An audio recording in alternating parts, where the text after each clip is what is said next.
Hello जी, क्या हालचाल? सब बढ़िया, मजे में। आज मैं आपसे ये सवाल नहीं पूछूंगा कि आप लोग कैसे हो। नहीं तो मैं आपसे ये सवाल पूछूंगा आप लोग कैसे हो, आप बोल दोगे जी बहुत बढ़िया, जो जेल में है उनसे अच्छी हालात में है। चलो ठीक है, कोई बात नहीं। अच्छे रहो, मजे से रहो, तैयारी करते रहो अपने एग्जाम की। और अभी भी बहुत बच्चे होंगे जिन्होंने अभी तक कुछ तैयारी शुरू नहीं करी। यार ये जो ज्यादा गैप मिल जाता है ना, ये भी इतना भी नहीं मिलना चाहिए। बच्चे क्या करते हैं, शुरू के 2-3 दिन तो बस ऐसे ही मजे में इंस्टा फेसबुक ये सब, बस इधर ही मस्ती वाला माहौल रहता है शुरू के 2-3 दिन। और लास्ट में 2 दिन में याद आती है, यार अब तो पेपर है, अब तो पढ़ाई करनी है, चलो पढ़ाई करते हैं। जाग जाओ, 2 दिन 3 दिन रह गए, 25 तारीख को पेपर है, अभी तक सो रहे हो, पढ़ाई नहीं कर रहे हो। पढ़ाई करो। और ये ना मेरी बेसिकली ये जो सीरीज रहने वाली है, 10-10 12-12 मिनट का एक चैप्टर हम इसमें करेंगे। इसमें ये खासकर ना उन बच्चों के लिए रहने वाली है जिन्होंने अब तक पढ़ाई शुरू नहीं करी या जिनको जल्दी जल्दी से रिवीजन करना है। तो वो बच्चे जरूर वीडियो को लास्ट तक देखें। फटाफट 10-10 12-12 मिनट के करते हैं, ज्यादा बड़ा वीडियो नहीं बनाऊंगा, आप लोगों को बोर नहीं करूंगा, मुझे पता है। आप लोगों को ज्यादा बोर नहीं करूंगा, डोंट वरी। मजे में मस्ती से हम लोग प्रिपरेशन करेंगे। चलो, पहला चैप्टर स्टार्ट करें। पहला चैप्टर नाम तो पता होगा, nature and significance of management. Nature and significance of management अपना फर्स्ट चैप्टर है। क्या मैनेजमेंट क्या होता है सब देखेंगे, मैनेजमेंट क्या होता है, क्या नेचर है, ठीक है, क्या सिग्निफिकेंस है, ये सारी चीजें हम लोग इसमें कवर करेंगे nature and significance of management में। देखिए, सबसे पहले what is the meaning of management. Management क्या है? तो सब जानते हैं व्हाट इज मैनेजमेंट। मैनेजमेंट का मतलब होता है, management is the art of getting क्या, work done through others. Work done through others, दूसरों से काम लेना। कैसे काम लेते हो आप दूसरों से? आप लोग बहुत काम लेते होंगे, मुझे पता है। स्कूल वगैरह में बहुत होता है ये, जब बच्चे बड़े हो जाते हैं बहुत एक दूसरे से बच्चों को यूज करते हैं काम निकलवाने के लिए।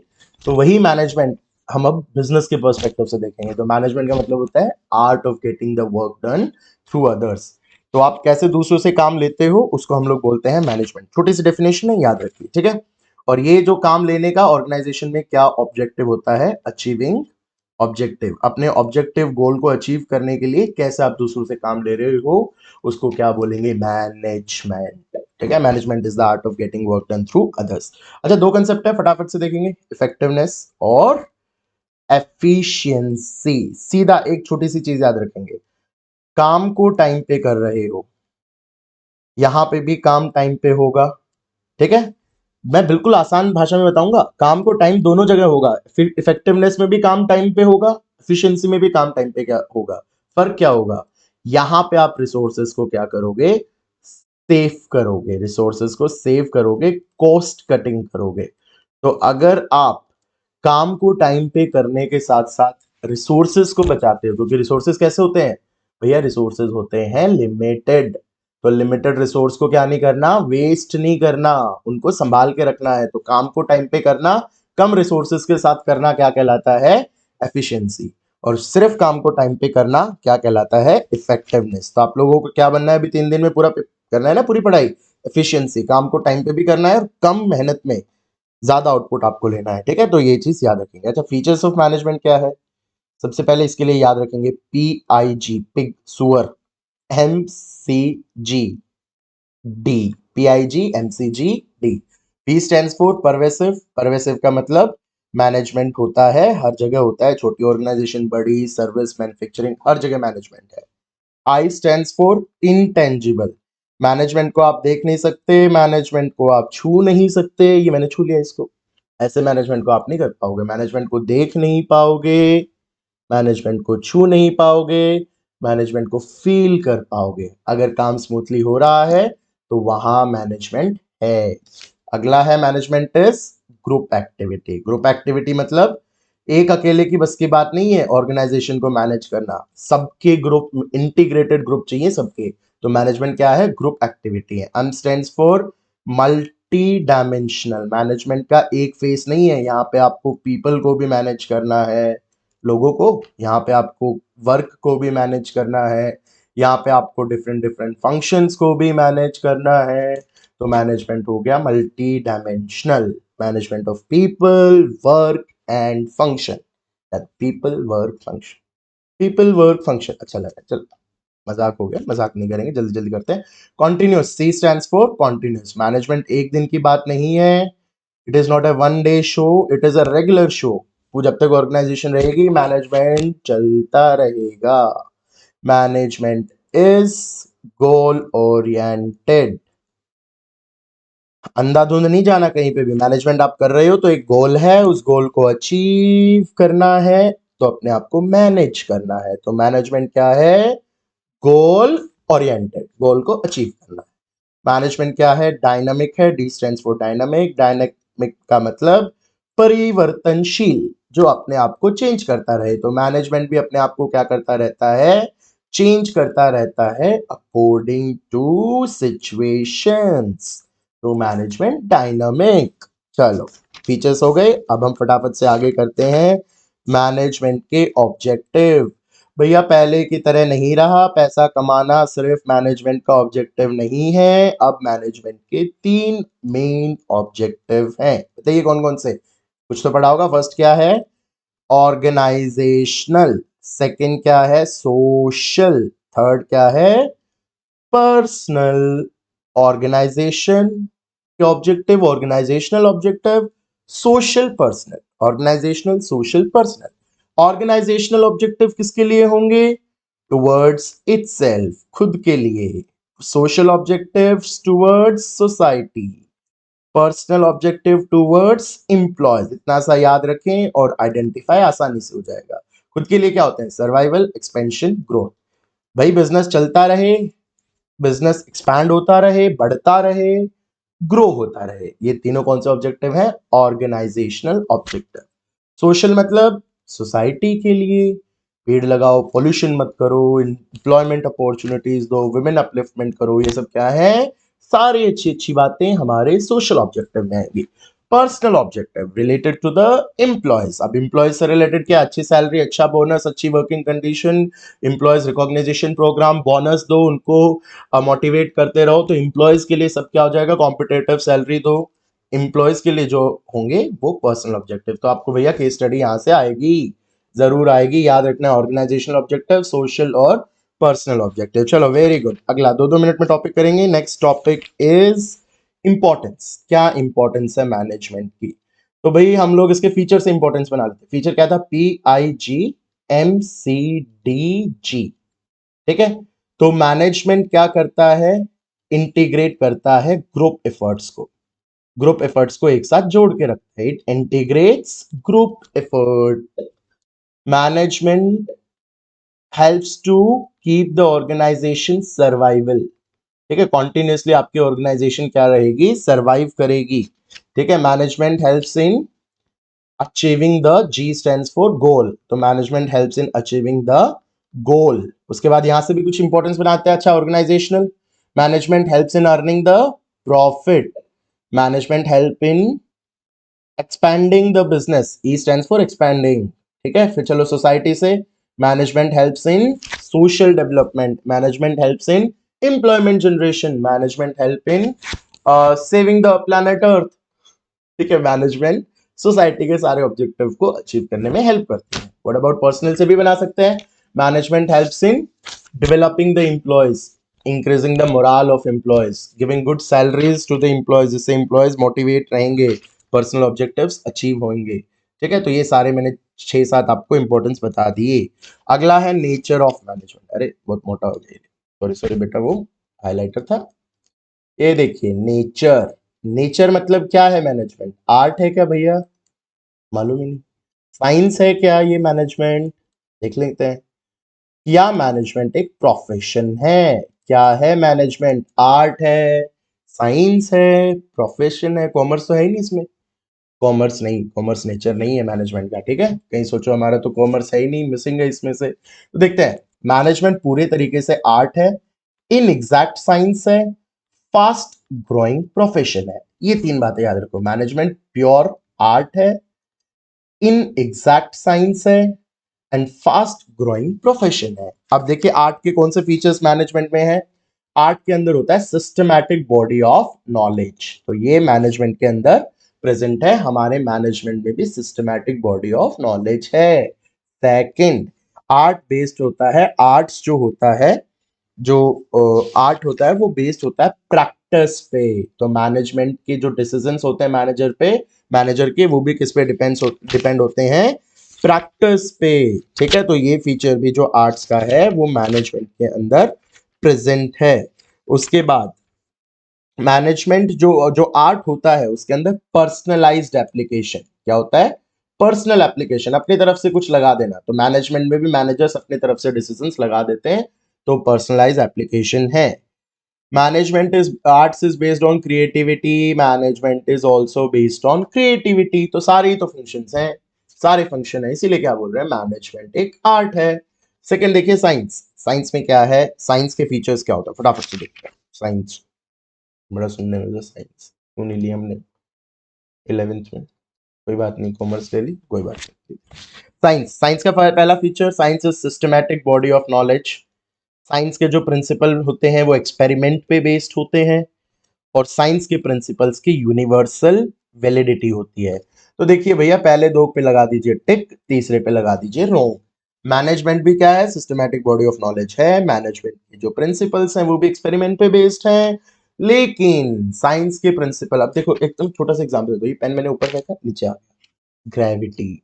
या आप कहीं पे भी, आप अपने घर पे भी अपना पेन उठाओ, ऊपर फेंको, नीचे आएगा, क्यों? ग्रेविटी, हर जगह सेम है।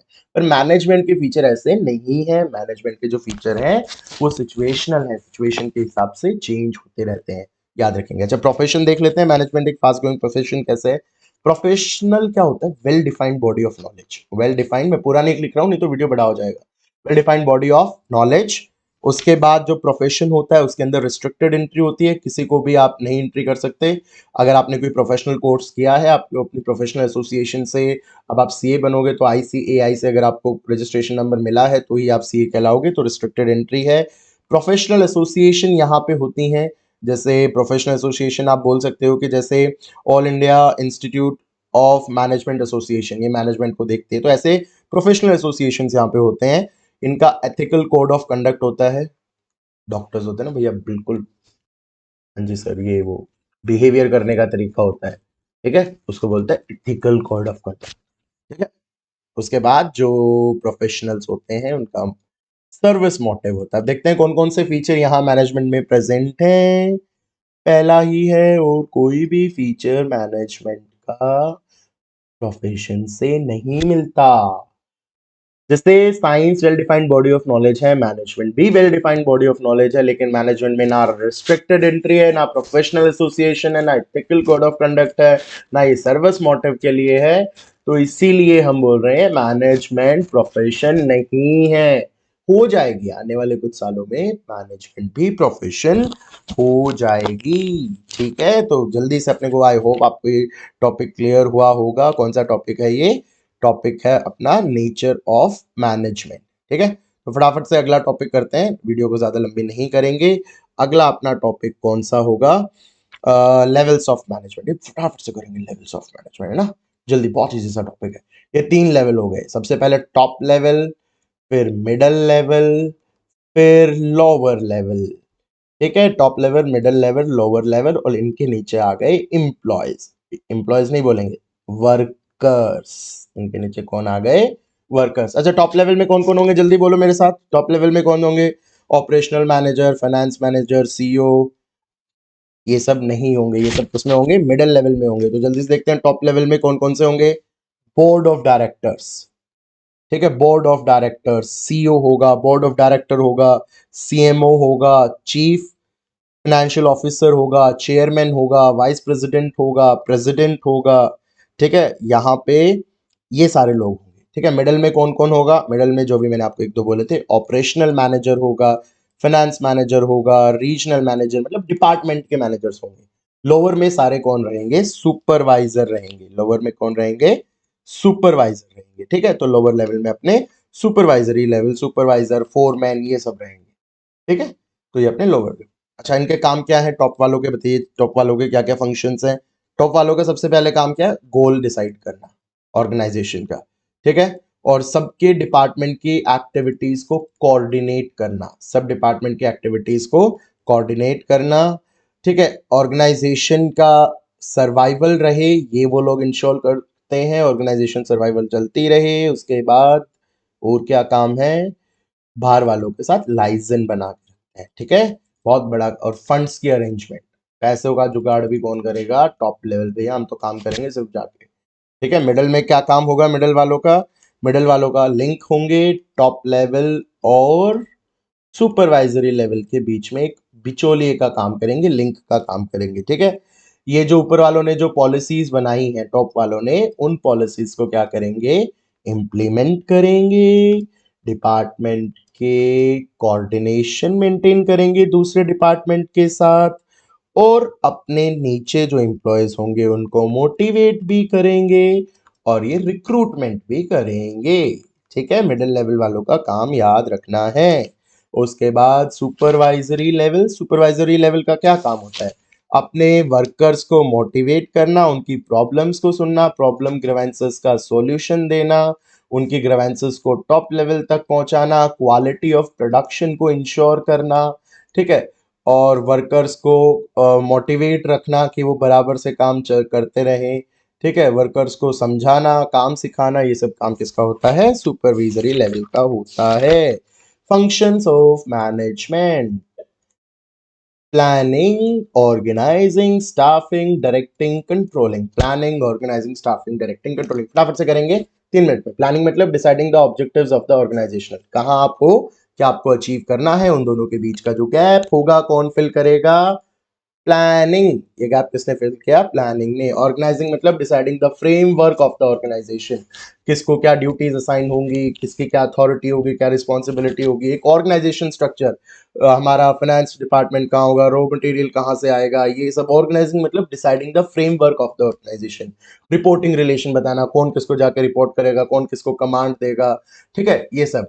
वर्क को आइडेंटिफाई करना, डिपार्टमेंट क्रिएट करना, ड्यूटीज को असाइनमेंट करना, ये सब ऑर्गेनाइजिंग। स्टाफिंग मतलब choosing the right person for the right job, recruitment करना, ट्रेनिंग देना, ये सब स्टाफिंग का काम होगा। डायरेक्टिंग मतलब giving orders and instructions to the workers, जो वर्कर एम्प्लॉयज होंगे उनको ऑर्डर्स इंस्ट्रक्शन देना ताकि वो काम को इनिशिएट कर सके, अदरवाइज बैठे रहेंगे मजे से, काम करेंगे ही नहीं। तो ऑर्डर्स इंस्ट्रक्शन देना क्या होगा, डायरेक्टिंग। कंट्रोलिंग मतलब जो प्लानिंग में सेट किया था टारगेट, जो आपको एक्चुअल में रिसीव हुआ है, उन दोनों को कंपेयर करना और डेविएशंस निकालना। जो आपने सेट किया था, जो आपको अचीव हुआ है, उनको कंपेयर करके डेविएशंस निकालना कंट्रोलिंग का काम। और आप डेविएशन देखेंगे ताकि आप भविष्य में वो गलतियां ना करें, करेक्टिव एक्शंस लेंगे। Last is coordination. कोऑर्डिनेशन मतलब कोऑर्डिनेशन एक इंटेंजिबल फोर्स है। कैसा इंटेंजिबल फोर्स है, जो पूरे ऑर्गेनाइजेशन और सारे फंक्शंस को, planning, organising, staffing, directing, controlling, इन सबको कौन बाइंड करके रखता है, कोऑर्डिनेशन। तो कोऑर्डिनेशन मतलब एकता, एकजुटता। तो कोऑर्डिनेशन एक ऐसा फोर्स है जो पूरे ऑर्गेनाइजेशन को क्या करता है, सिंक्रोनाइज करता है, सबको बांध के रखता है। तो कोऑर्डिनेशन बहुत इंपॉर्टेंट है। कोऑर्डिनेशन क्या रखता है, पूरे ऑर्गेनाइजेशन को, सब फंक्शंस को बांध करके रखता है। तो coordination is very important. Coordination के फीचर्स क्या हैं, it integrate group effort. Coordinate, integrate, group effort. Group effort को क्या करता है, इसका एफर्ट, इसका एफर्ट, इसका एफर्ट, इसका एफर्ट, सबको मिला के कौन मिलाएगा, कोऑर्डिनेशन, इंटीग्रेटेड ग्रुप एफर्ट्स। उसके बाद सेकेंड, कोऑर्डिनेशन क्या इंश्योर करता है, unity. Coordination ensures the unity of action. उसके बाद कोऑर्डिनेशन इज परवेसिव, हर जगह है। आप और मेरे, आपके अंदर, मेरे अंदर भी कोऑर्डिनेशन प्रेजेंट है। मैं बोल रहा हूं, आप लोग सुन रहे हैं, ठीक है। कोऑर्डिनेशन परवेसिव है, हर जगह, छोटी बड़ी लंबी, ये वो, एक्स वाई जेड लंबी, मान लेते हैं, हर ऑर्गेनाइजेशन में होता है। कॉन्टिन्यूस, कोऑर्डिनेशन क्या है, एक दिन का काम नहीं है, वन डे शो नहीं है, चलता रहेगा, कॉन्टिन्यूस है। डेलिब्रेट, अच्छा, कोऑर्डिनेशन अपने आप नहीं बनेगा, कोऑर्डिनेशन को बनाना पड़ेगा, डेलिबरेटली, जानबूझ के, अपनी इच्छा से बनाना, कोऑर्डिनेशन करना पड़ेगा, अपने आप से कोऑर्डिनेशन नहीं होगा। मैं वीडियो आपको बता रहा हूँ, आपको समझा रहा हूँ, आप मेरे वीडियो को छोड़ के जा रहे हैं, कैसे कोऑर्डिनेशन करेंगे आप मेरे साथ। तो प्लीज मेरे साथ कोऑर्डिनेशन करिए, वीडियो को ध्यान से देखिए, अच्छे से पढ़िए और लास्ट टाइम रिवाइज कीजिए। तो कल कोऑर्डिनेशन क्या है, डेलिब्रेट फंक्शन है। And finally coordination is the responsibility of all manager. सब मैनेजर्स को कोऑर्डिनेशन करना है, हर मैनेजर की ड्यूटी है। आई होप आपको ये वाला चैप्टर बहुत मजे मजे में क्लियर हुआ होगा। मैंने ये सोचा है ना, बोर नहीं करूंगा मैं, मेरी वीडियो में बच्चे बोलते हैं भैया आप बहुत सीरियस पढ़ाते हो, ठीक है? तो मैंने सोचा आज सीरियस नहीं पढ़ाएंगे, थोड़ा मस्ती मजाक से पढ़ाएंगे। तो आई होप आप सबको बहुत अच्छी लगी होगी। 20 मिनट की वीडियो है, enjoy this chapter. Take care, bye bye. अच्छे से पढ़ते रहें, एग्जाम की तैयारी करें। चलो बच्चों, once again welcome to another class. अभी हम लोग अगला चैप्टर स्टार्ट करेंगे और चैप्टर होगा हमारा प्रिंसिपल्स ऑफ मैनेजमेंट। मैनेजमेंट के कौन कौन से प्रिंसिपल हैं?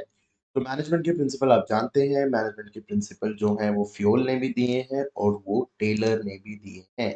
हेनरी फ्योल ने जो दिए हैं, हेनरी फ्योल ने जो प्रिंसिपल दिए हैं, 14 प्रिंसिपल्स हैं हमारे पास। इन 14 प्रिंसिपल्स को डिस्कस करते हैं। और टेलर ने जो प्रिंसिपल दिए हैं, 4 प्रिंसिपल हैं, 4 टेक्निक्स हैं। तो 4 साइंटिफिक प्रिंसिपल्स एंड 4 टेक्निक्स। तो जल्दी से ये चीजें हम लोग डिस्कस करते हैं फटाफट से। सबसे पहला जो फ्योल ने प्रिंसिपल दिया है, that is division of work. काम को बांटो। एक व्यक्ति सारा काम नहीं कर सकता, काम को आपने डिस्ट्रीब्यूट करना है वर्कर के हिसाब से। आपको उसके स्पेशलाइजेशन के हिसाब से वर्क को क्या करना है, डिवाइड करना है। एक इंसान सारा काम नहीं कर पाएगा, ठीक है? तो क्या करना है, वर्क को डिवीजन करना है। वर्क को डिवीजन आपका पहला प्रिंसिपल है, division of work. Second, authority and responsibility. देखिए, अथॉरिटी का मतलब होता है राइट टू गिव ऑर्डर्स, ठीक है, राइट टू कमांड, ऑर्डर्स देने का। रिस्पॉन्सिबिलिटी मतलब जो भी आपको कमांड मिली है उसको करने की आपके पास ऑब्लिगेशन है कि उस कमांड को ओबे करें। तो authority means it is the right to give orders. Responsibility means it is the, you can say कि to obligation to do the assign task. तो अथॉरिटी और रिस्पॉन्सिबिलिटी दोनों के बीच में क्या होना चाहिए, बैलेंस होना चाहिए। अगर आपने सिर्फ अथॉरिटी दे दी, रिस्पॉन्सिबिलिटी दे दी, नहीं दी तो काम नहीं होगा, और सिर्फ रिस्पॉन्सिबिलिटी दे दी, अथॉरिटी नहीं दी तो भी काम नहीं होगा। There should be balance between authority and responsibility. Very good. आगे देखिए, डिसिप्लिन। डिसिप्लिन का मतलब क्या होता है बच्चों, जल्दी बताइए। डिसिप्लिन मतलब हर चीज सही तरीके से हो, कंपनी के rules regulation code of conduct सब चीजें डिसाइडेड हो, कॉन्ट्रैक्ट वगैरह सब चीजें हो और उसके हिसाब से काम हो, एम्प्लॉयज का अच्छा बिहेवियर हो स्मूथली, ताकि काम वो लोग ढंग से करे। तो डिसिप्लिन होना ऑर्गेनाइजेशन में बहुत इंपॉर्टेंट है। आगे क्या है, unity of command. Unity of command का मतलब काफी सिंपल है कि एक टाइम पे एक सबऑर्डिनेट को एक ही बॉस से ऑर्डर मिलना चाहिए। मल्टीपल बॉसेस से ऑर्डर मिलेंगे तो वो काम को ढंग से नहीं कर पाएगा। तो at a time one subordinate should get order from one boss, ठीक है? एक बॉस से ऑर्डर लेना है एक टाइम में। अगर मल्टीपल बॉसेस बेचारे को ऑर्डर देते रहेंगे, क्या काम करेगा वो? Unity of direction. Unity of direction बड़ा सिंपल है कि वन हेड, वन गोल के लिए वन हेड होना चाहिए, ठीक है? जो भी काम कर रहा है एक्टिविटी में, सबकी यूनिफाइड गोल होने चाहिए, एक जैसा सबका गोल होना चाहिए, अलग अलग गोल नहीं होना चाहिए। सबको एक ही डायरेक्शन में मूव करना है। One head, one goal, one boss, ठीक है? ये आप याद रखेंगे। उसके बाद subordination of individual interest to general interest. मतलब क्या हुआ कि इंडिविजुअल इंटरेस्ट से एक एम्प्लॉय को हमेशा अपने इंडिविजुअल इंटरेस्ट से ज्यादा प्रायोरिटी किसको देनी चाहिए, ऑर्गेनाइजेशनल ऑब्जेक्टिव को। तो इंडिविजुअल इंटरेस्ट को असाइड करके हमें ऑर्गेनाइजेशनल के ऑब्जेक्टिव को, और ऑर्गेनाइजेशन के लिए जो ऑब्जेक्टिव होगा उसको ज्यादा प्रायोरिटी देनी चाहिए। रेम्यूनरेशन का मतलब क्या होता है कि जो भी मॉनेटरी या नॉन मॉनेटरी आप बेनिफिट दे रहे हो उसको फेयर देना चाहिए, मतलब डिजर्विंग जो सैलरी वेजेस वगैरह देना चाहिए। तो रेम्यूनरेशन मतलब जो डिजर्विंग, जो जितना डिजर्व करता है उसको उस हिसाब से सैलरी रेम्यूनरेशन देना चाहिए। सेंट्रलाइजेशन मतलब, सेंट्रलाइजेशन का मतलब होता है जब पूरे जो डिसीजन मेकिंग है वो कुछ ही हाथों में हो, सेंट्रलाइज डिसीजन मेकिंग। डिसेंट्रलाइजेशन मतलब होता है जब डिसीजन मेकिंग आपने स्कैटर्ड कर रखी है, हर कोई डिसीजन ले सकता है। तो एक ऑर्गेनाइजेशन ना ज्यादा सेंट्रलाइज होनी चाहिए, ना ज्यादा डिसेंट्रलाइज होनी चाहिए, एक बैलेंस होना चाहिए। तो सेंट्रलाइजेशन मतलब जब डिसीजन मेकिंग पावर कुछ ही हाथों में होती है, डिसेंट्रलाइजेशन मतलब जब डिसीजन लेने की पावर सब में डिवाइडेड होती है। तो ना ज्यादा सेंट्रलाइज होना चाहिए, ना ज्यादा डिसेंट्रलाइज होना चाहिए, बैलेंस होना चाहिए। स्केलर चेन का मतलब क्या होता है, it is a formal line of communication. Scalar chain का मतलब होता है, देखिए, फॉर्मल लाइन ऑफ कम्युनिकेशन। ए को कुछ बोलना है तो वो बी को बोलेगा, बी को कुछ बोलना है तो वो सी को बोलेगा, सी को कुछ बोलना है तो डी को। तो कम्युनिकेशन एक ऐसे चेन से फॉलो होगा। ये नहीं कि सीधा ए गया डी के पास, जी ये हो रहा है, ये करना है, वो करना है, ऐसा नहीं होगा। एक लाइन ऑफ कम्युनिकेशन फॉलो होगी, ठीक है? तो उसको बोलते हैं, इस फॉर्मल लाइन ऑफ कम्युनिकेशन को बोलते हैं स्केलर चेन। याद रखेंगे, स्केलर चेन। कई बार डायरेक्ट कांटेक्ट आप स्टैब्लिश कर सकते हो। डायरेक्ट कांटेक्ट जो स्टैब्लिश करते हो इमरजेंसी के वक्त, उसको क्या बोलते हैं, गैंग प्लैंक, ठीक है, याद रखेंगे गैंग प्लैंक। उसके बाद देखिए 10th कौन सा है, ऑर्डर। ऑर्डर में याद रखेंगे man and material, man and material की फिक्स प्लेस होनी चाहिए। अब देखिए जैसे ये पेन है, मैं इसको रोज यहाँ रखता हूँ, तो ये पेन रोज यहीं पे रहना चाहिए, ताकि कल मैं आऊँ तो दोबारा से यही पेन को यहीं से उठा लो। आज ये पेन यहाँ रखा है, कल को इस पेन को यहाँ रख दिया तो मैं ढूंढते रह जाऊंगा, और ये पेन कहाँ गया, पेन तो मिल ही नहीं रहा, टाइम वेस्ट होगा, रिसोर्स वेस्ट होगा। इसलिए मैन और मटेरियल की एक ही जगह, आप ज्यादा देखते हो ना, कहीं शॉपिंग वगैरह करने जाते होगे तो जो जगह होती है वहीं पे सारी चीजें होती है, बिलिंग काउंटर वही होता है, फ्रूट्स वेजिटेबल्स की चीजें वही होती हैं जहां पे रखे होते हैं। तो मैन एंड मटेरियल की क्या होनी चाहिए, फिक्स प्लेस होनी चाहिए, प्रिंसिपल ऑफ ऑर्डर। इक्विटी मतलब man and women should be equally treated, कोई भेदभाव नहीं, डिस्क्रिमिनेशन नहीं। अगर दोनों ही सेम एक जैसा काम कर रहे हैं तो दोनों को फेयर एक जैसी सैलरी वेजेस देना चाहिए, ये नहीं कि आदमी को ज्यादा देना औरत को कम सैलरी देना, इस तरीके की चीजें नहीं होनी चाहिए। स्टेबिलिटी का मतलब क्या होता है, फ्रीक्वेंट ट्रांसफर को स्टॉप करना है। ये नहीं कि आज आपने एक एम्प्लॉय को यहाँ ट्रांसफर कर दिया, 10 दिन बाद उसको दूसरी जगह ट्रांसफर कर दिया, फिर उसको वहां ट्रांसफर कर दिया 1 महीने बाद। इससे क्या होगा, आदमी बेचारा एडजस्ट होता रहेगा और वो काम पे ध्यान नहीं दे पाएगा, ठीक है। तो फ्रीक्वेंट ट्रांसफर आपने नहीं करना। एक ऑर्गेनाइजेशन के अंदर एम्प्लॉयज को स्टेबल रखना है 3 4 5 साल तक, तो एटलीस्ट वो वहीं रहे, ताकि वो ध्यान लगा के काम कर पाए, ठीक है। इनिशिएटिव का मतलब क्या होता है, कि यहाँ पे मैनेजर को क्या करना है, इंकरेज करना है अपने एम्प्लॉयज को, कि वो ऑर्गेनाइजेशन में कुछ सजेशंस वगैरह हो तो खुद इनिशिएट करें, अपने कुछ सजेशंस हो तो वो ऑर्गेनाइजेशन को दे, ताकि ऑर्गेनाइजेशन भी उनके सजेशंस को सुन के डिसीजन मेकिंग कर सके। इनिशिएटिव का मतलब होता है कि ऑर्गन एम्प्लॉयज को खुद आगे बढ़ के कुछ ऑर्गेनाइजेशन के लिए कुछ अच्छी बातें हैं तो मैनेजमेंट को बतानी चाहिए। उसके बाद spirit the corps, spirit the corps का मतलब होता है यूनिटी इज स्ट्रेंथ, सबको एक दूसरे के साथ मिल बांट के अच्छे से काम करो, टुगेदर कोऑर्डिनेशन सब बिल्ड करके, क्योंकि एकता में बल है, यूनिटी इज स्ट्रेंथ। तो this are the 14 principles of Henri Fayol, these are the 14 principle of Henri Fayol. I hope आपको बहुत अच्छे से समझ आए होंगे। अब हम शुरू करेंगे scientific principle of mister Taylor. Mister Taylor के क्या क्या साइंटिफिक प्रिंसिपल हैं, जल्दी से देखते हैं बच्चों, ध्यान से। First, science not rule of thumb, अंगूठा छाप नहीं होगा। जो भी काम आप ऑर्गेनाइजेशन में करो बेस्ट मेथड से करो, क्योंकि रिसोर्सेज वेस्ट नहीं कर सकते। जो भी आप काम कर रहे हो बहुत अच्छे से करो, रिसोर्सेज को वेस्ट नहीं करना। हार्मनी नॉट डिस्कॉर्ड, ये आपके हो गए वर्कर, ये आपके हो गया मैनेजमेंट। इन दोनों के बीच में हुआ लड़ाई झगड़ा, मार रहे हैं एक दूसरे को, पीट रहे हैं, ये सब चीज नहीं करना। ऑर्गेनाइजेशन में शांति बनाए रखो, एक साथ काम करो, दोनों एक दूसरे की इंपॉर्टेंस समझे, वर्कर्स भी समझे मैनेजमेंट बहुत इंपॉर्टेंट है, मैनेजमेंट समझे वर्कर्स बहुत इंपॉर्टेंट है। तो जब ये मिल बांट के काम करना चाहिए, इन दोनों के अंदर लड़ाई झगड़ा, लड़ाई ये सब नहीं होना चाहिए। हार्मनी नॉट डिस्कॉर्ड, हार्मनी मतलब सद्भावना खत्म नहीं होनी चाहिए, अच्छी भावना खत्म नहीं होनी चाहिए। अगर अच्छी भावना खत्म होती है तो कौन सी टेक्निक लगाएंगे, mental revolution. Mental revolution technique नहीं बोलेंगे, बेसिकली एक छोटे सा कंसेप्ट है यहाँ। मेंटल रिवोल्यूशन के अंदर हम लोग वर्कर और मैनेजमेंट के एटीट्यूड को चेंज करने की कोशिश करते हैं। एटीट्यूड चेंज बहुत कॉमन आजकल, एटीट्यूड चेंज करने की कोशिश करते हैं। कॉपरेशन नॉट इंडिविजुअलिज्म, थर्ड इसी का एक्सटेंशन है। कॉपरेशन होनी चाहिए, एक इंडिविजुअल अकेला अकेला, कई इंसान होते हैं ना काफी मतलब खुद खुद की सोचते हैं, बड़े स्वार्थी टाइप के, वैसा नहीं, वैसा ऑर्गेनाइजेशन में इंसान काम नहीं टिकता। सबको मिलके एक दूसरे के साथ मिलके इंटीग्रेट होके, सबकी जो एफर्ट्स है वो इंटीग्रेट होके ही गोल्स अचीव होंगे। तो कोऑपरेटिवली वर्कर और मैनेजमेंट को एक दूसरे के साथ काम करना है। अगला है development of each and every personal to greater efficiency, आपको हर व्यक्ति को उसकी मैक्सिमम आउटपुट तक बढ़ाना है। कैसे बढ़ाओगे, ट्रेनिंग देके, तो ट्रेनिंग दीजिए, ट्रेनिंग से सिखाइए, on the job training, of the job training देके उसको बहुत ज्यादा डेवलप कीजिए, जो उसका मैक्सिमम लेवल है वहां तक डेवलप करना है। तो ये हो गए 4 साइंटिफिक प्रिंसिपल। आगे देखते हैं टेलर जी की 4 साइंटिफिक टेक्निक। सबसे पहले फंक्शनल फॉरमैनशिप, हर फंक्शन के ऊपर एक फॉरमैन होना चाहिए। जो वर्कर है उनको 8 फॉरमैन से क्या करने पड़ते हैं, इंस्ट्रक्शंस मिलती हैं। तो फंक्शनल फॉरमैनशिप मतलब फंक्शंस के ऊपर सुपरवाइजर्स का होना, जो उनको देखे, बहुत जरूरी है। तो यहाँ पे देखिए फाइनेंस मैनेज जो ऑर्गेनाइजेशन है, वो आपका जो ऑर्गेनाइजेशन में होगा वो 2 पार्ट में डिवाइड होगा, ठीक है। 2 पार्ट में डिवाइड होगा, जिसमें से एक होगा प्लानिंग इंचार्ज और दूसरा होगा प्रोडक्शन इंचार्ज। तो ये हो गया factory manager, 2 part planning incharge और प्रोडक्शन इंचार्ज, ठीक है, प्लानिंग इंचार्ज, प्रोडक्शन इंचार्ज, और इसके नीचे 4 यहाँ पे क्लर्क, यहाँ पे 4 बॉसेस होंगे, ठीक है।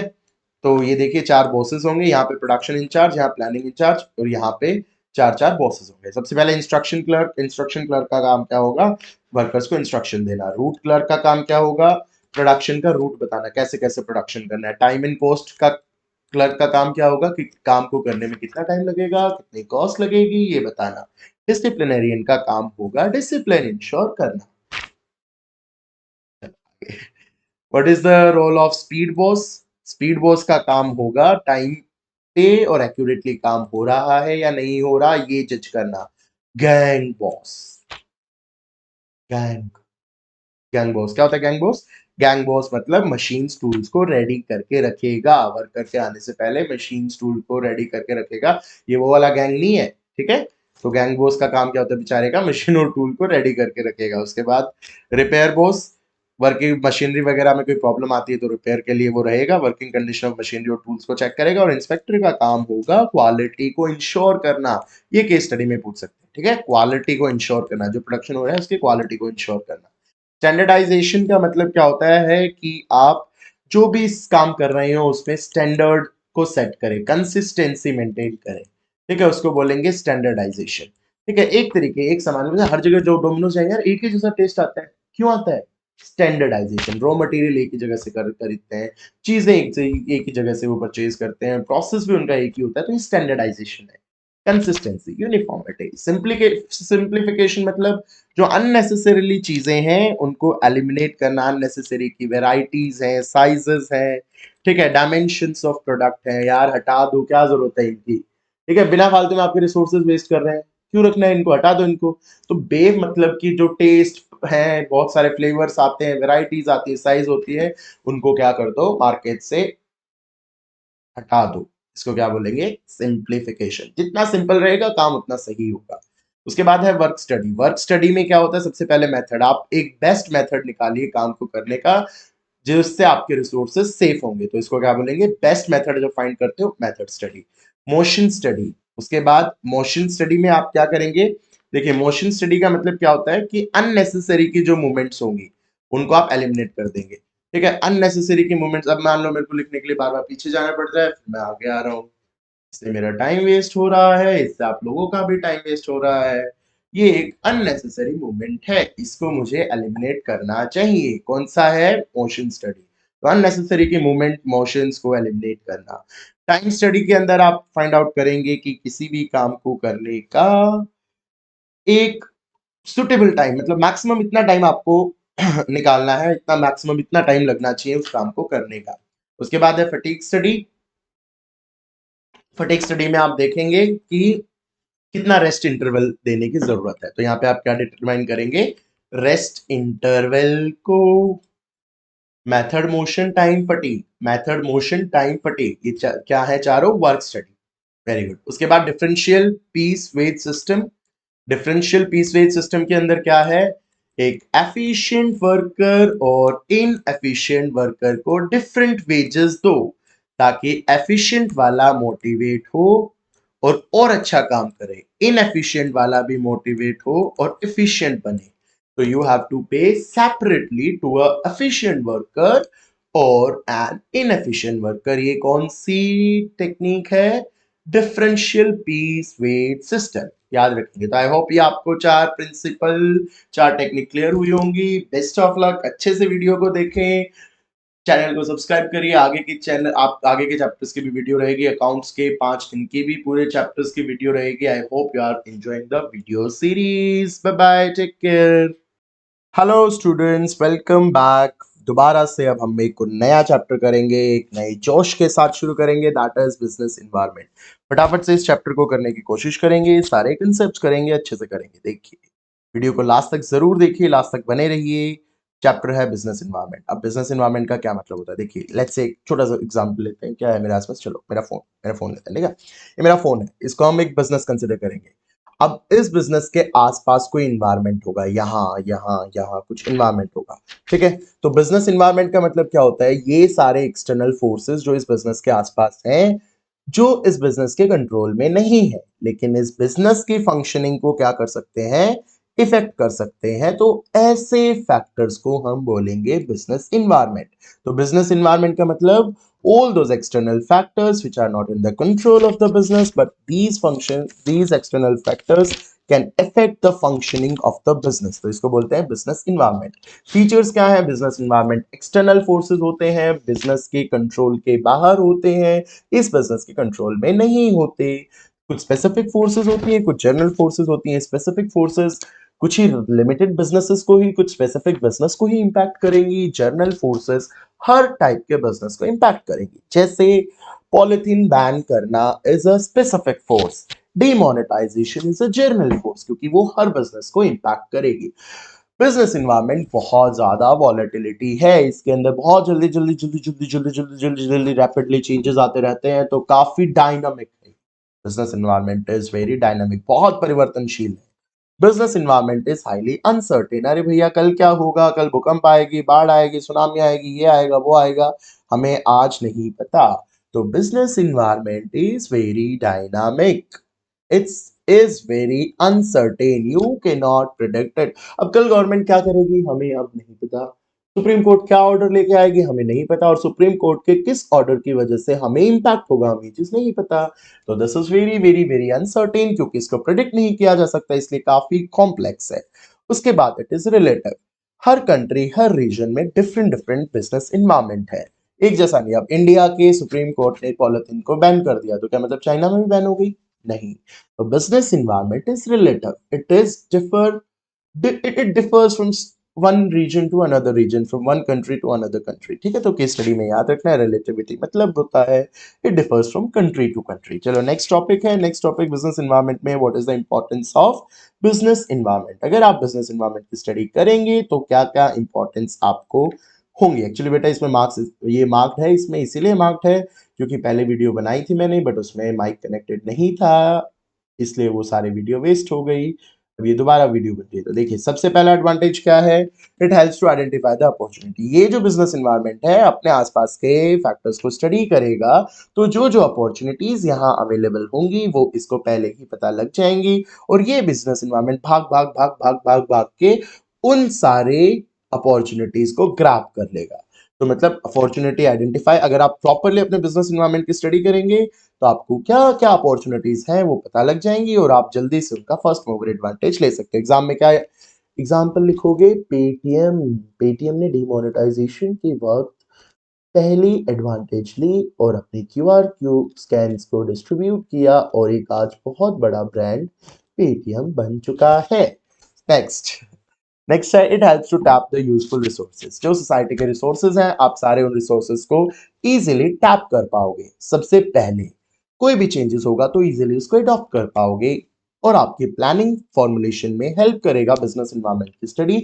आप उस हिसाब से प्लान्स ले पाओगे, प्लानिंग कर पाओगे। अब जैसे मुझे पता है 1 महीने के बाद हमारा बिजनेस, मेरा पॉलिथीन का बिजनेस है, मुझे पता है कि 1 डेढ़ महीने के बाद ऐसा ऑर्डर पास हो सकता है कि polythene ban should be ban, polythene should be ban in Delhi.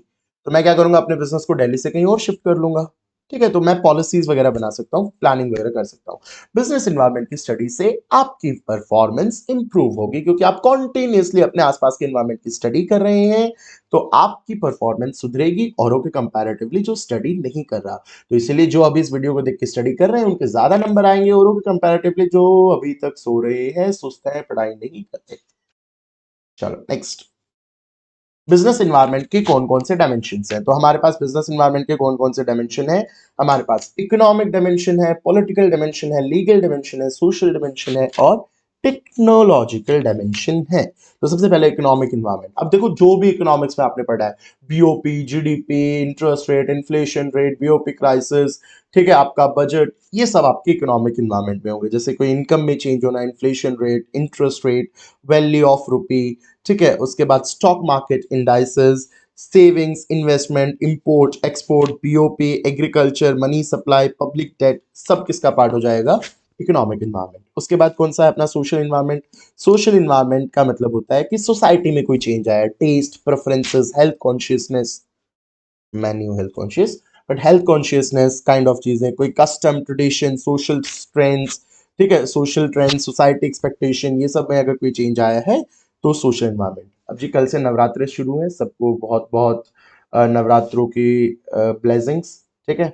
और बहुत अच्छे से आप माता रानी जी की पूजा करिए, ठीक है। मैं ये क्यों बोल रहा हूँ, क्योंकि एक सोशल इन्वायरमेंट का ये फैक्टर है, आपको सिर्फ समझाने के लिए।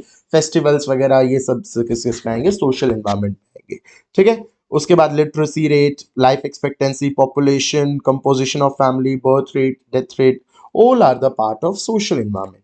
उसके बाद नेक्स्ट है अपना टेक्नोलॉजिकल इन्वायरमेंट। कोई भी नया चेंज आ रहा है, कोई टेक्नोलॉजी अपग्रेडेशन हो रही है, ठीक है। कोई भी ई टिकट आप कर रहे हो रिटेलर में, कोई आप बहुत इस इलेक्ट्रॉनिक सिस्टम से कनेक्ट हो रखे हो, ठीक है। E payments like Paytm, Google Pay, xerox machine,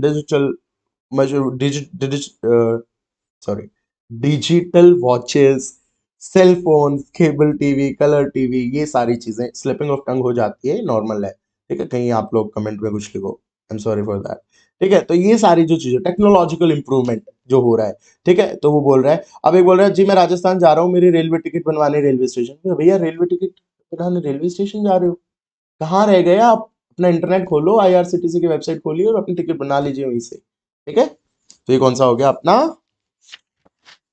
technology. Political, political मतलब पॉलिटिकल कंडीशन लाइक गवर्नमेंट की stability, peace in the country, elected government का एटीट्यूड, आजकल की सिचुएशन से लिंक हो रहा है। आज की गवर्नमेंट जो इंडिया में इलेक्टेड गवर्नमेंट है, उसका किसके लिए क्या एटीट्यूड है, लिंक कर पा रहे होंगे। मैं कुछ बोलूंगा नहीं है, लेकिन आप बहुत अच्छे से लिंक कर पा रहे होंगे मेरी बात को, आई होप समझदार बच्चे हो। तो ये गवर्नमेंट जो पॉलिटिकल पार्टीज हैं, उनका क्या डोमिनेंट आइडियोलॉजीज हैं, क्या आइडियोलॉजीज हैं, किसको सप्रेस करेंगे, किसको वो लोग फ्लरिश करेंगे, ठीक है। क्या उनके पॉलिटिकल इंस्टीट्यूशंस हैं, जो पॉलिटिकल पार्टी से रिलेटेड कोई चेंज होगा तो पॉलिटिकल इन्वायरमेंट में। लीगल इन्वायरमेंट में क्या क्या आएगा, कोई लेजिस्लेशन पास है, कोई एडमिनिस्ट्रेटिव ऑर्डर इशू हुआ है, कोई कोर्ट जजमेंट है, सिगरेट नहीं, cigarette is injurious to health, legal हो गया, ठीक है। क्योंकि सुप्रीम कोर्ट ने ऑर्डर दिया है कि आपको ये वाली चीज अपने सिगरेट पैकेट्स पे लगानी है, ठीक है। उसके बाद सुप्रीम कोर्ट ने 1993 में ये ताजमहल के एयर पॉल्यूशन से बचाने के लिए, ब्यूटी ऑफ ताजमहल के लिए कुछ ऑर्डर पास किया है। 1992 में कानपुर में ये ऑर्डर पास हुआ था, गंगा को पॉल्यूट नहीं करेंगे। ये सारे जो ऑर्डर वगैरह पास होते हैं ना, एक्ट वगैरह, सुप्रीम कोर्ट एडमिनिस्ट्रेटिव एक्ट पास होते हैं जो डिस्ट्रिक्ट कलेक्टर पास करता है, ठीक है, काइंड ऑफ, ठीक है। कोर्ट जजमेंट्स हैं, लेजिस्लेशन पास है, ये सब किसके होंगे, आपके लीगल इन्वायरमेंट के। तो आई होप आप लोगों को ये वीडियो अच्छी लगी होगी, सारी चीजें आपको बिल्कुल माइंड में क्लियर हुई होंगी, केस स्टडीज को इजीली सॉल्व कर पाएंगे। पूरी वीडियोस देखते रहिए, एंड तक वीडियोस देखिए प्लीज। मेरे चैनल को सब्सक्राइब कर दीजिए, मैं आपके लिए इतनी मेहनत कर रहा हूँ, ठीक है। और वीडियो को शेयर जरूर करिए। आई होप कि आप बड़े बड़े वीडियो से बहुत बोर हो चुके होंगे और आपको मजे से छोटे छोटे वीडियोस से पढ़ने में मजा आ रहा होगा। Please subscribe to this channel, and subscribe से नहीं होगा, अच्छे से पढ़ो बेटा प्लीज, थोड़ा सा सीरियस हो जाओ। अभी नहीं पढ़ोगे तो कब पढ़ोगे? Take care, bye bye. Hello मेरे प्यारे बच्चों, कैसे हो आप सब? मुझे मालूम है काफी टेंशन में हो गए, अभी तो एग्जाम काफी नजदीक आ गया, बहुत कम दिन रह गए, 2-3 दिन ही रह गए। लेकिन टेंशन नहीं लेनी, दोबारा से 15 मिनट सीरीज के नेक्स्ट चैप्टर में आप आ चुके हैं। चैप्टर का नाम है प्लानिंग। बहुत जल्दी से प्लानिंग को कंप्लीट करेंगे, सारी चीज़ों को कवर करेंगे और इसकी केस स्टडीज आप बहुत इजीली सॉल्व कर पाओगे, ठीक है। चलो लेट्स स्टार्ट द प्लानिंग। अब प्लानिंग का मतलब क्या होता है, देखिए प्लानिंग का मतलब क्या होता है कि आप अभी किस स्टेट में हैं और आपको किस स्टेट पे जाना है, ठीक है। उन दोनों स्टेट्स के जो बीच का गैप होता है, वो गैप आपका प्लानिंग से फिल होता है। तो प्लानिंग का मतलब क्या होता है, deciding in advance about the future, that what things has to be achieved in the future. आपको फ्यूचर में क्या अचीव करना है, वो आप जब पहले ही डिसाइड कर लेते हो तो उसको हम लोग बोलते हैं planning, that we are doing the planning. तो planning is deciding in advance about the future, that how the things are going to be achieved, what problems can be faced and what are the alternatives available to those problems। तो अब हम देखते हैं कहाँ हम हैं, where we are and where we want to go। तो where we are and where we want to go, कहाँ हम हैं और कहाँ हमें जाना है, उन दोनों के जो आपका बीच का गैप होगा वो क्या होगा, प्लानिंग होगा। चलो देखिए नेक्स्ट। तो प्लानिंग आप सब समझ गए what is the meaning of planning. उसके बाद प्लानिंग में क्या करते हैं आप, बेसिकली बेटा ऑब्जेक्टिव सेट करते हैं, और ऑब्जेक्टिव सेट करने के बाद आप suitable course of actions decide करते हैं कि आपको उन ऑब्जेक्टिव्स को अचीव करने के लिए क्या क्या करना पड़ेगा। तो ऑब्जेक्टिव डिसाइड किया, ये मेरा ऑब्जेक्टिव है, let's say this is my objective. इस ऑब्जेक्टिव को अचीव करने के लिए मेरे को क्या क्या कोर्स ऑफ एक्शंस लेनी है ताकि मुझे ये गोल अचीव हो जाए, तो वो मेरा क्या होगा, प्लानिंग होगा। तो deciding the objective, what are the courses of action which you have to take to achieve that goal is planning. Very good, good to go. Next topic is planning में what is the features of planning। तो planning जो होता है, बाकी management के जो functions होते हैं, planning, organising, staffing, directing, controlling, तो इनमें से सबसे पहला फंक्शन जो है वो कौन सा है, प्लानिंग है। तो प्लानिंग जो है वो कौन सा फंक्शन हो गया, फीचर हो गया उसका, कि it is a primary function. Second, जैसे सारे फीचर्स किसी गोल को अचीव करने के लिए आप करते हो, तो बेटा बताइए प्लानिंग भी किसके लिए कर रहे हो, उस गोल को अचीव करने के लिए। तो प्लानिंग क्या है, गोल ओरिएंटेड है। प्लानिंग इज परवेसिव, परवेसिव मतलब जो हर जगह फैला है, हर जगह फैला है। तो प्लानिंग भी हर जगह फैला है, चाहे top level, middle level, lower level, production, service, कैसे भी काइंड ऑफ ऑर्गेनाइजेशन है, you can see the planning there. Planning is a continuous process, चलता रहेगा चलता रहेगा, एक दिन का काम नहीं है, वन डे शो नहीं है। Planning will go on till the life of the organisation will go on. Planning में आप पास्ट देखेंगे कि फ्यूचर, पास्ट की फ्यूचर, पास्ट की फ्यूचर, ऑब्वियसली फ्यूचर। तो प्लानिंग इज फ्यूचरिस्टिक। प्लानिंग में किससे सोचेंगे, you will think from your brain, अपने ब्रेन की शेकिंग करो, तो ब्रेन से सोचोगे भाई क्या अचीव करना है, कैसे अचीव करेंगे, क्या क्या प्रॉब्लम्स आएंगे, क्या क्या ऑल्टरनेटिव्स हैं, कौन सा ऑल्टरनेटिव सस्ता पड़ेगा, फिर उसको सिलेक्ट करेंगे, काम शुरू करेंगे। तो इन सब चीजों के लिए दिमाग लगाना पड़ेगा। तो planning is mental exercise. Planning में आपको कोई ना कोई डिसीजन लेना पड़ता है, ठीक है, you have to take a decision कि आपको क्या करना है, क्या अचीव करना है, कैसे अचीव करना है। तो planning is decision making. Students, planning is decision making. Goal oriented है, प्राइमरी फंक्शन है, परवेसिव है, कॉन्टिन्यूस है, फ्यूचरिस्टिक है, मेंटल एक्सरसाइज है, डिसीजन मेकिंग है।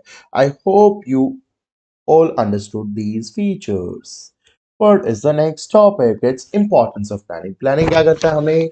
Planning हमें देता है ये, this is track. Planning gives us the direction. हमें डायरेक्शन देता है, किस डायरेक्शन में, किस वे में अचीव करना है। देखिए ये मेरे पास गोल है, ठीक है, ये आप देख रहे हैं, आप ये मेरे पास गोल है, इस गोल को अचीव करना है, तो मुझे प्लानिंग इस गोल को अचीव करने के लिए क्या देगा, डायरेक्शन देगा। तो प्लानिंग गिव्स मी डायरेक्शन।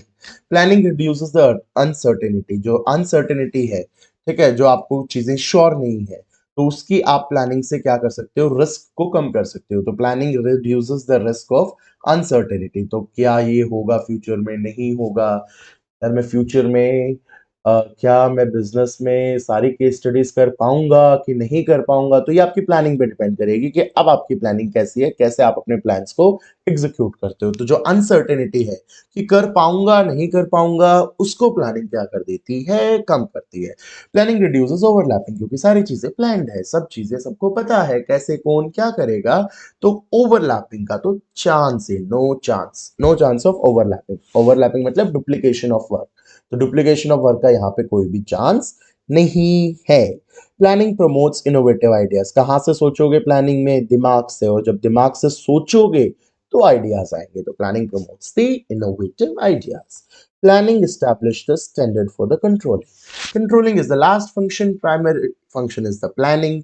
तो प्लानिंग की होगी तभी आप कंट्रोलिंग करेंगे, क्योंकि कंट्रोलिंग में आपने देखा कि आप अपनी एक्चुअल परफॉर्मेंस को अपने टारगेट के साथ कंपेयर करेंगे, और ये कंपैरिजन आप जब भी बिठा पाएंगे जब आपने टारगेट सेट किया होगा। तो what we can say, planning establishes the standard for controlling, so gives you direction, reduces your uncertainty, reducing the wasteful activities, reducing the duplication of work, it promotes the innovative ideas, and also it establishes the standard for controlling. These are the importance of planning. Next, what are the limitations. हर सिक्के के दो पहलू, फायदे तो नुकसान। तो limitations क्या है, पहला, प्लानिंग लीड्स टू रिजिडिटी। एक बार प्लानिंग कर ली, बहुत ज्यादा दिमाग लगा दिया, बहुत प्लानिंग कर ली, उसके बाद आप प्लान्स को इजीली चेंज नहीं कर पाओगे। तो इससे ऑर्गेनाइजेशन क्या हो जाती है, रिजिड हो जाती है एकदम से। अगर कोई आपके पास अपॉर्चुनिटीज आती हैं तो यू विल मिस इट, क्योंकि आप अपनी प्लानिंग को सडनली चेंज नहीं कर सकते। Planning does not work in the dynamic. Dynamic change change change change change change change, ऐसा जो इन्वायरमेंट होता है वहां पे प्लानिंग वर्क नहीं करती, क्योंकि प्लानिंग आपके आपके आपने प्लान किया और वो इन्वायरमेंट चेंज हो गया। तो planning does not work in the dynamic environment. Your plans will भी धरे के धरे रह जाएंगे, कुछ उनका काम नहीं है। चलो थोड़ा सा स्माइल करो, सीरियस वीडियो हो रहा है। आई ट्राई, मेरे से नहीं होता ऐसे, मतलब ज्यादा इतने कॉमेडी वगैरह नहीं होती। ठीक है, next. Planning reduces creativity. Yes definitely, obviously planning आपकी क्रिएटिविटी को रिड्यूस करेगा। कैसे रिड्यूस करेगा? क्योंकि आपके पास कुछ क्रिएटिव आइडिया आया, आपने सोचा, आपने किसी को बताया, लेकिन वो आइडिया आपका काम नहीं करेगा। मैनेजर आपको क्या बोलेगा कि हमने तो इसके रिगार्डिंग ऑलरेडी प्लान कर चुका है, अब हम उस चीज को चेंज नहीं कर सकते। तो प्लानिंग रिड्यूसेस क्रिएटिविटी। प्लानिंग में आपको हाईली इंटेलेक्चुअल बंदे चाहिए जो सोचेंगे, सब एनालिसिस करेंगे।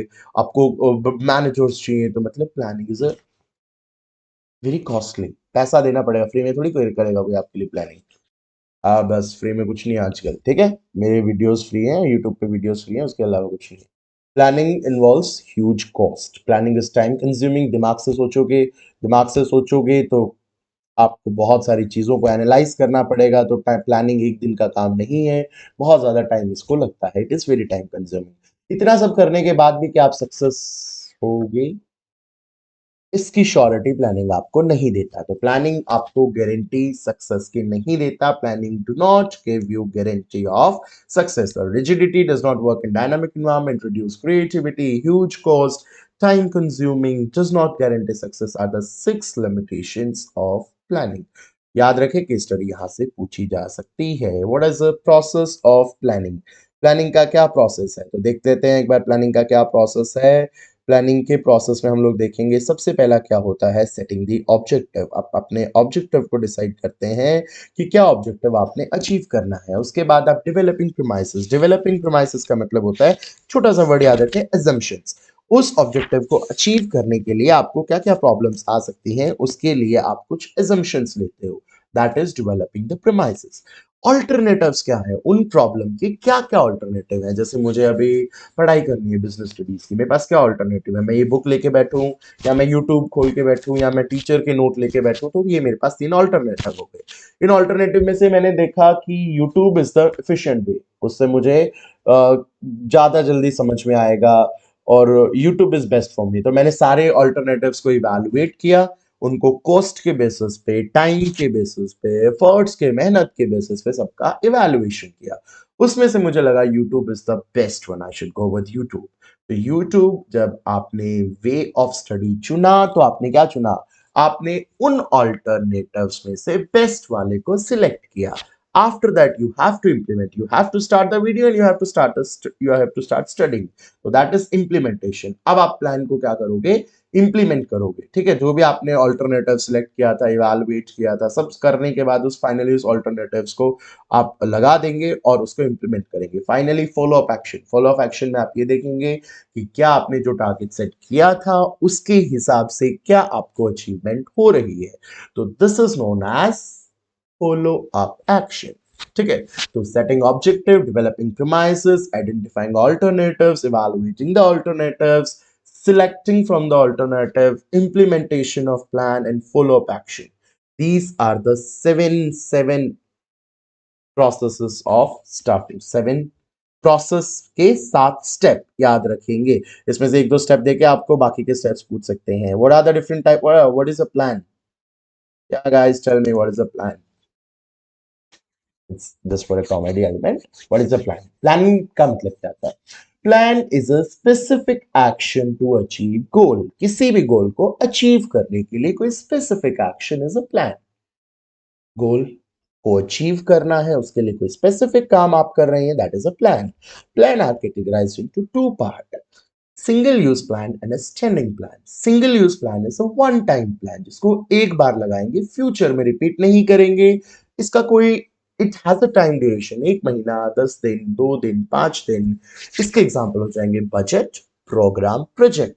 Budget, programme, project. तो what is a single use plan? One time, future में रिपीट नहीं होंगे, नॉन रिकरिंग है। बजट, प्रोग्राम, प्रोजेक्ट, इसका एक टाइम ड्यूरेशन है। What is standing plan? Standing plan मतलब हमेशा जो हमारे जो कंपनी है वो हमेशा इनको ऑब्जेक्ट ऑप्ट करके रखती है, हमेशा, ऑल टाइम। कोई इनका फ्यूचर में रिपीटेशन होता रहेगा, हर बार होता रहेगा, ठीक है। ये सिंगल यूज की तरह वन टाइम यूज नहीं है, मल्टीपल टाइम यूज है। इनका टाइम ड्यूरेशन भी नहीं है। जब तक लाइफ चलेगी ऑर्गेनाइजेशन की, जब तक हम लोग इन स्टैंडिंग प्लान्स को भी क्या करेंगे? कंटिन्यू करेंगे। उसके बाद इसके example policies, procedures, rules are the few example of standing plan. Very good. Next, अभी हम कुछ टाइप ऑफ प्लान देखते हैं। थोड़ा सा डिफिकल्ट टॉपिक है, इसको ध्यान रखेंगे। और ये आपको ना बट एक बार खुद से लिख के ही समझना पड़ेगा, आपको लिखना पड़ेगा और एक बार लिख के खुद के नोट्स उसको 1-2 बार रीड करना पड़ेगा, जब भी होगा। मैं तो आपको काफी लिटरली जो सही बात है वो बता रहा हूँ। मैं आपके नहीं बोल रहा कि I will give you something, I will give you this and that and you will just learn it and you will do it in that way. You have to do work hard, you have to study the types of plan. First is objective. What is objective? End result क्या achieve करना है? What is your desired future position? Quantitative form में होगा, जैसे मेरे को 5,000 subscriber चाहिए 1 महीने, 5,000 सब्सक्राइबर 1 महीने में, ये मैंने सोचा कि मेरा क्या है? Objective. This is my objective, ठीक है। तो end result what you have to achieve desired future position quantitative form में। स्ट्रैटेजी, कॉम्प्रिहेंसिव प्लान, एक बड़ा प्लान। जैसे मुझे डाइवर्सिफाई करना है, मुझे इस बिजनेस से उस बिजनेस में डाइवर्सिफाई करना है, a big strategy I have to take, a comprehensive plan, ठीक है। कोई बड़ा प्लान, ब्रॉडर प्लान, तो that is a strategy. What is policy? General सी बात, आम सी बात, जर्नल सी स्टेटमेंट जो हमारे डिसीजन मेकिंग को गाइड करेगी। जैसे लेट्स से कि अ, मेरा कोई सेल्स बिजनेस है, सेल्स बिजनेस में मैंने एक सेल्स पॉलिसी अडॉप्ट की कि I will not sell goods on credit, कृपा उधार मांग के मुझे शर्मिंदा ना करे। नहीं ना, इससे रिलेटेड देखा जाए, देखो, consumer is king, customer is king and king never ask for the credit. ये चीजें हम लगा सकते हैं ना, मतलब ऐसे कस्टमर को लगा यार मैं किंग हूँ और मैं उधार मांगूंगा तो मेरे तो किंग वाली ईगो पे आ जाएगी, ठीक है। तो उधार मांगना, हम लोग उधार में नहीं बेचते। ये हमारी पॉलिसी है, एक जनरल स्टेटमेंट है जो हमारे डिसीजन मेकिंग को इम्पैक्ट करेगी। अब किसने बोला भैया प्लीज ये सामान दे दीजिए, मैं आपको कल पैसे दूंगा। अरे दीदी आप प्लीज सामान मत मांगिए, हमारी पॉलिसी है कि हम लोग उधार पे सामान नहीं बेचते, माफ कीजिए। It's this policy. Procedure, procedure का मतलब क्या होता है? It is a sequence of routine steps. Routine steps जो आप परफॉर्म कर रहे हैं उसका जो एक सीक्वेंस होगा, एक सीरीज होगा, that is a procedure. Rules, क्या करें क्या ना करें, what to do in the organisation, what not to do in the organisation, उनको हम लोग बोलते हैं रूल्स। और ये काफी रिगरसली इन्फोर्स किए जाते हैं। अगर आप इन रूल्स को नहीं मानेंगे तो you will be punished, you will be fired. Rules बहुत स्ट्रिक्ट होते हैं, इन्फोर्स्ड होते हैं रिगरसली, ठीक है। उसके बाद प्रोग्राम्स, शादी विवाह का प्रोग्राम, डिटेल्ड प्रोग्राम। हल्दी वाला है, उसमें कैमरा वाला भी फंक्शन है, उसमें बहुत सारे, कैमरा वाला आएगा, कैटरिंग वाला आएगा, डेकोरेशन वाला आएगा, फूल पत्ती वाला आएगा, उसके अंदर पॉलिसी होगी, स्टेटमेंट होगा, ये मतलब एग्जाम्पल। तो प्रोग्राम एक ब्रॉडर, बहुत ब्रॉडर चीज हो गई जिसके अंदर सारे, मोस्टली सारी चीजें होंगी, जिसमें आपकी डिटेल स्टेटमेंट होगी, प्रोजेक्ट भी होगा, ऑब्जेक्टिव भी होगा, पॉलिसी भी होगी, प्रोसीजर भी होगा, रूल्स भी होगा, सब चीजें होंगी। तो सब चीजों का मिश्रण एक प्रोग्राम। बजट, बजट का मतलब मनी इन्वॉल्व, आप कोई प्रोजेक्ट है उसमें कितना पैसा इन्वॉल्व है, और ये बजट आपका न्यूमेरिकल फॉर्म में होगा। तो आई होप आपको सारा चैप्टर क्लियर हुआ होगा। This is very easy chapter, everyone can score good marks. Best of luck, पढ़ते रहिए, मेरे वीडियोस को देखते रहिए, चैनल को सब्सक्राइब करिए। Thank you for your cooperation, bye bye, take care.